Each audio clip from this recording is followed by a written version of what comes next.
Hello friends, स्वागत है आप सभी का एमके सर इंस्पिरेशन के एक और बेहतर वीडियो में। उम्मीद करता हूं आप सभी एकदम बढ़िया से होंगे और आपकी तैयारी भी एकदम बढ़िया चल रही होगी। और आपकी तैयारी को और भी बेहतर बनाने के लिए हम ऐसे ही आपकी तैयारी में चार चांद लगाते रहेंगे। तो रसगुल्लों, आज का हमारा टॉपिक है संधारित्र में संचित ऊर्जा या फिर समांतर प्लेट संधारित्र में संचित ऊर्जा के लिए व्यंजक हम प्राप्त करने वाले हैं, जो धारिता चैप्टर से एक मोस्ट इंपॉर्टेंट टॉपिक है। काफी मजेदार है और उतने ही मजेदार तरीके से आज हम इसका निपटारा करने वाले हैं। तो वीडियो के एंड तक बने रहना रसगुल्लों, और मजा आएगा। बढ़िया तरीके से एकदम मजे में पढ़ना है, क्योंकि दिन प्रतिदिन नजदीक आ रहा है क्या एग्जाम, ठीक है ना। चलिए, क्योंकि तैयारी अभी से नहीं होगी तो भाई क्या है, सारा खेल बिगड़ जाएगा। तो देखिए बच्चों, संधारित्र में संचित ऊर्जा के लिए आज इतना आसान तरीका बताएंगे ना कि शायद ही इतना आसान आपको मिल जाए। ठीक, सबसे पहले हमने यहाँ पे एक x तथा y अक्ष खींच लिया है, ठीक है ना।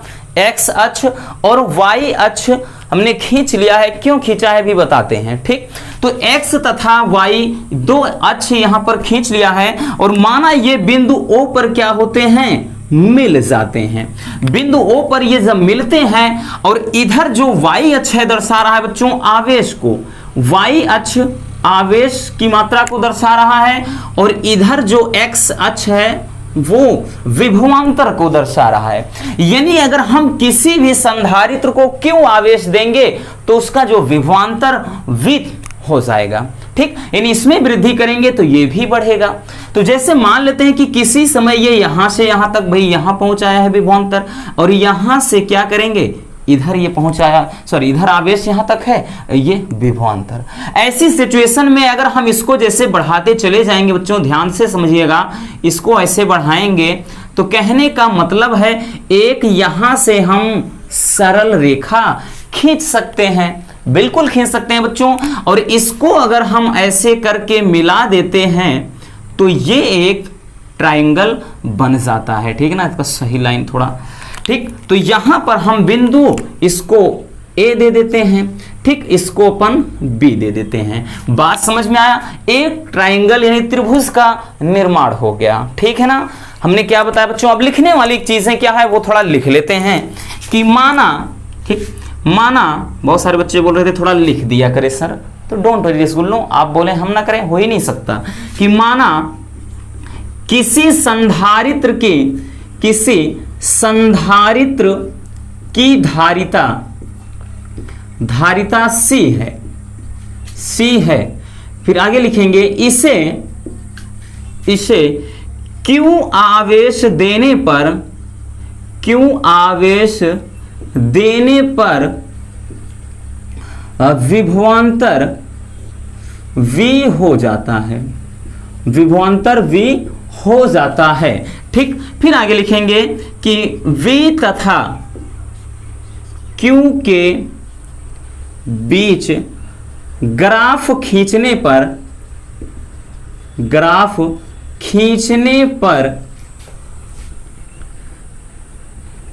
यह सरल रेखा में होगा, यानी इसका जो पथ होगा सरल रेखा में होगा। ठीक, इसका पथ है क्या है, सरल रेखा में। वही तो हमने बताया ना कि क्या है, x तथा y दो अक्ष हैं, और y अक्ष को यहां से q से हमने दर्शा दिया बच्चों, और x अक्ष को v से यानी विभवांतर से। ठीक, इसको आवेश से, इसको विभवांतर। फिर क्या किया गया है कि जब मान लेते हैं ये संधारित्र का स्ट्रक्चर है, और जब इसको हमने q आवेश दिया तो विभवांतर v हो जाता है। जब वही आवेश बढ़ रहा है तो विभवांतर भी इधर बढ़ रहा है। तो ऐसी सिचुएशन में जब क्या करेंगे, q और v के बीच में, हमने बताया ना भाई, जैसे यहां से ये बढ़ गया है, यहां से इसको मिलाएंगे तो भाई इसमें अगर हम एक ग्राफ खींच देते हैं तो ये एक क्या बन जाता है, ढलान, ठीक है ना, एक ढलान बन जाता है। और ये क्या होगा, यानी जो इसका ये पथ होता है बिल्कुल सरल रेखा में इसका पथ होगा।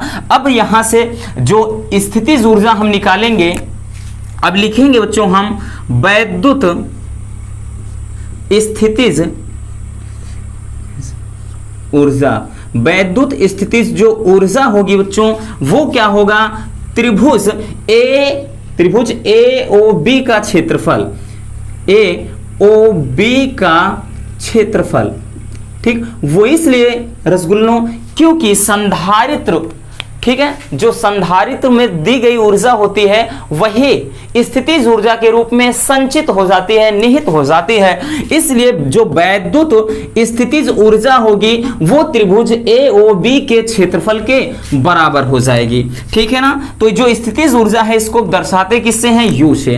तो U बराबर हम लिखेंगे बच्चों, देखिए त्रिभुज AOB का क्षेत्रफल, ये एक समकोण त्रिभुज है और इसका जो क्षेत्रफल होता है बच्चों, फार्मूला क्या होता है, समकोण त्रिभुज का जो क्षेत्रफल होता है 1 गुणे मतलब 1/2 आधार गुणे ऊंचाई, क्या होता है, आधार गुणे ऊंचाई, ठीक है ना, आधार गुणे ऊंचाई, ये फार्मूला होता है। तो लिखेंगे U बराबर 1/2 आधार क्या माना है हमने, V मान लिया है। उसके बाद ऊंचाई क्या है बच्चों, देखिए जब इधर आवेश है भाई ये भी तो क्या होगा, ये भी तो आवेश होगा, तो यहां से ये क्या हो जाएगा, Q हो जाएगा। तो इसको थोड़ा सही से लिख देते हैं, U बराबर 1/2 Q इंटू V। तो देखिए यहां से भी एक फार्मूला आता है, चूंकि Q बराबर C इंटू V, ठीक है ना, जो धारिता की परिभाषा से Q बराबर C इंटू V फार्मूला होता है।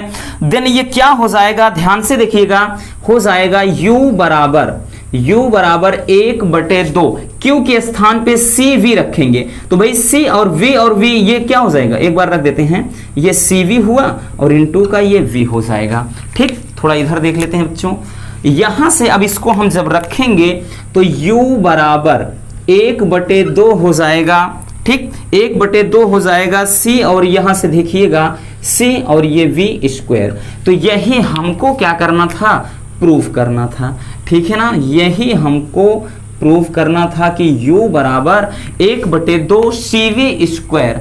या फिर देखिए इसको एक और रूप में लिखना चाहते हैं बच्चों, तो यहां से लिखेंगे चूंकि V बराबर क्या होता है, Q/C होता है भाई, चूंकि C बराबर Q/V होता है तो V बराबर Q/C भी लिख सकते हैं। तो इसको और भी अच्छे से लिखना चाहते हैं, मेन फार्मूला आपका यही है लेकिन और रूप में लिखेंगे जब, तो 1/2 C हो गया और V के स्थान पे भाई रखेंगे वैल्यू तो Q²/C², एक से ये कट गया बच्चों। तो U बराबर क्या निकल कर आया, 1/2 Q²/C, यानी एक फार्मूला आपका यहां से भी निकलकर सामने आ गया है, ठीक। यानी आप इस तरह से भी इसको लिख सकते हैं, एक फार्मूला आपका ये भी हो जाएगा, ठीक है ना, ठीक। बात समझ में आ गई।